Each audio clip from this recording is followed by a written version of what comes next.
Rami here. This will be my last message to you this week. Tomorrow's will be given by a very special guest. The sky's the limit when Christ gives love to love. Rick and Christina have built the foundation for the new earth with their willingness to serve, even under duress at times.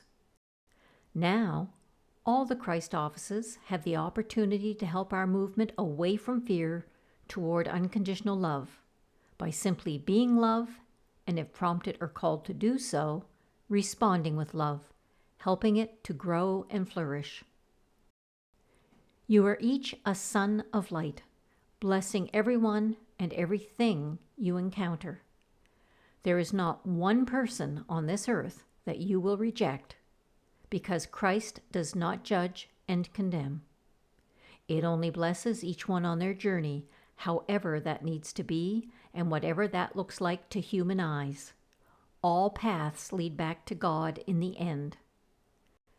Christ is the blessing the world has longed for. The characters may not appreciate it and may deeply fear it, but their souls are very appreciative. The Calvary has finally arrived. Sanity is here.